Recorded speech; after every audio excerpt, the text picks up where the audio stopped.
যারা যারা চেয়েছিলেন জামা, ছোটো বাচ্চাদের জামা মেলার জন্য, আমি কিন্তু রেডি হচ্ছি, মেলায় আমি স্টল দেবো এইবার, ঠিক আছে?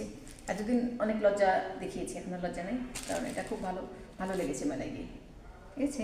এটা দাম বলবেন না, হ্যাঁ দাম বলবেন না, মানে হিসেব করে নেওয়া যাবে, কত পিস দেবেন সেটা বুঝে দামটা, জাস্ট এটুকু স্মৃতি হিসাবে রাখছি কোন কোন ডিজাইন আমরা দেখেছি আজকে। আবার এটা এই দুইটা, আর কি দেখলাম, কামিজ দেখেছি। এই ভিডিও শুধু আমাদের বায়ারদের জন্য, যারা আমাদের কাছে কিনতে চেয়েছিলেন যে আপু ভালো ভালো বিক্রি করো, মেলায় যারা স্টল দিচ্ছেন তারা, কিন্তু আমিও আগামীতে মেলায় এবার সেশন তো একটু দেখি, ঠিক আছে?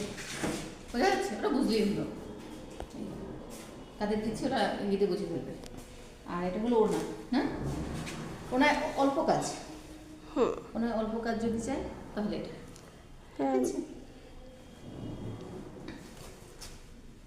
আর আমি চাই, কিন্তু আমি যখন অর্ডার দেবো আপনাকে গর্জিয়াস, আরও প্রচুর গর্জিয়াস কাজ, ঠিক আছে? যারা চাকরি করেন কম বাজেটের মধ্যে, যাদের হ্যাঁ বাজেট কম, স্টুডেন্ট যারা আছেন তাদের জন্য মনে হয় এটা বেটার না? লম্বা যারা আছেন, আমি তো খাটো দেখে একদম পা পর্যন্ত লাগছে, তাই না? উপরে কেটে বসানো যাবে। তারপরে উপর থেকে মনে করেন এতটুকু ডিজাইন তো কাটা যাবে না, ডিজাইন যে নিচে ডিজাইন কেটে উপরে বসানো যাবে। হ্যাঁ সেলাই করে, সেলাই করে বোঝা যাচ্ছে? সব আসছে। ওকে, ঠিক আছে।